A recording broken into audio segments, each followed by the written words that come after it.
Miquel, quan parleu en la ciutadania, suposo que no aposten pels grans projectes, sinó per la resolució de problemes que estiguen molt a prop de les seues cases. Què és el que sol demanar-vos? Sí, tal conforme estàs dient, en absolut se plantegen grans intervencions conforme s'havien estat acostumats els governs anteriors, sinó intervencions que realment milloren la vida de la gent, la vida quotidiana dels barris, les intervencions que en definitiva impliquen qüestions de millores, però sobretot fonamentades en temes de llum, fonamentades en tema de pavimentació, fonamentades en temes de neteja. Tot això és el que en realitat se demana per part de la ciutadania i també, evidentment, la transformació. Iniciativa, evidentment, que n'hi ha una corrent d'opinió que aposta fermament per el canvi i això implica iniciar processos que no s'havien produït fins al moment, com per exemple la pacificació del trànsit en les escoles, que tradicionalment havia estat una qüestió molt descuidada, però que en canvi és molt important, el fet que els xiquets i les xiquetes puguen accedir amb la màxima seguretat als centres escolars. Després també el tema de l'accés a la ciutat d'Ixàtiva també va ser una qüestió que se va recollir en aquests processos, en aquestes assemblees ciutadanes que impulsa el col·lectiu d'Ixàtiva Unida i que després hem pogut traslladar i hem pogut fer efectives des del govern de la ciutat. Coincidisc amb els companys que és fonamental, el cos a cos amb la gent i sobretot no perdre mai de vista que nosaltres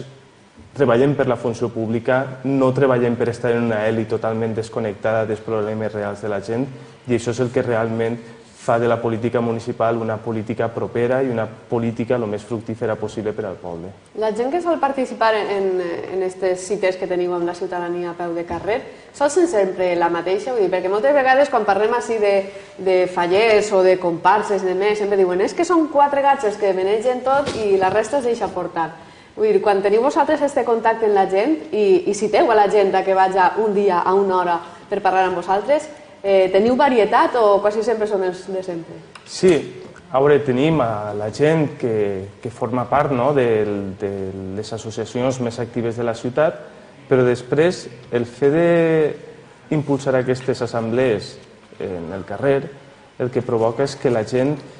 no tingui aquest reparo o trenqui aquesta quarta paret d'anar a un lloc tancat i anar exclusivament a aquest acte. Molta gent s'ho troba, que va pel carrer i se para i agafa la paraula i pregunta i suggereix i altra gent ho veu com molt més accessible i això el que fa és facilitar el màxim de perspectives i de visions perquè si al remat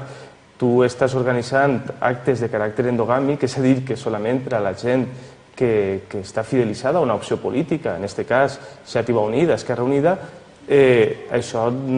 la veritat és que no acaba de donar-te una visió àmplia.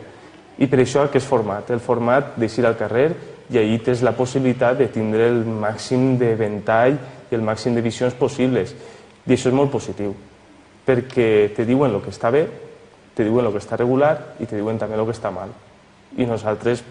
volem saber allò que està regular i allò que se pot millorar per poder intervindre, perquè si només que te diuen el que està bé, al remat ja saps que... És com un mític, no? Que van els que ja estan convençuts de que han de votar. I avui en dia trobo que els polítics el que han de fer és tot el possible per trencar aquesta política tradicional, aquesta vella política dels mítings que només que se recollien que aplaudiments. I en aquest cas nosaltres el que volem és recollir propostes per millorar la ciutat.